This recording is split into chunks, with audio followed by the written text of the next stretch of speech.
Today, I want to talk about some of the things you should consider when recapitalizing your existing equipment. One of the ways that business owners and managers access incremental capital for business operations is through the refinancing or recapitalization of equipment that is owned outright by the company or nearly owned outright with significant equity in the assets to leverage. We call this refinancing because in most cases the equipment was previously financed and has since been paid off or mostly paid off. For longer use types of equipment, there can still be an opportunity to refinance the assets a second or even third time in order to inject capital back in the business. While this practice does work and in theory sounds reasonable to most, there are some things to consider when crunching the numbers. First of all, there can be considerable variability among sources of equipment financing in terms of the amount they will consider for an equipment refinancing application.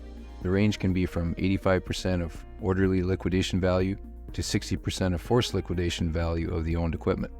So if you think the current resale value of equipment you own is worth $1.2 million and the orderly liquidation value of the same equipment is $1 million, the forced liquidation value may only be $750,000, which can make quite a difference in the amount of funding that can be made available, depending on what you can qualify for with the lender you're applying to.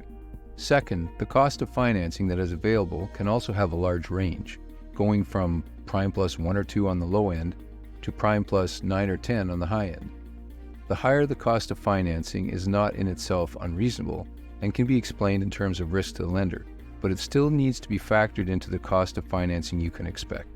In situations where the business is in financial distress, the cost of financing can be even higher, likely falling somewhere in the 18 to 24% per annum range. Third, these transactions may be done as a new equipment loan, but many will need to be done through a sale and leaseback transaction, whereby the equipment financing or equipment leasing company purchases the assets from the business and provides an equipment sale and leaseback in return for a defined period of repayment. The sale and leaseback transaction can potentially trigger income tax effects due to the fact that the assets are being sold, so this should also be factored into the transaction. And number 4, the overall financing process, especially for the lower cost sources of equipment refinancing, is going to take some time.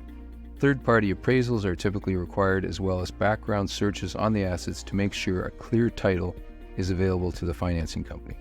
The entire process from application to funding can take 30 to 60 days to complete. Faster money is typically going to be more expensive money, so it's important to plan ahead and not leave this financing option to the last minute. So if you have a business financing problem, challenge, or requirement that you need help with, then I suggest you give me a call or send me a note at the contact information at the end of this video. And I'd like to wish you all the best in your business financing endeavors. Take care.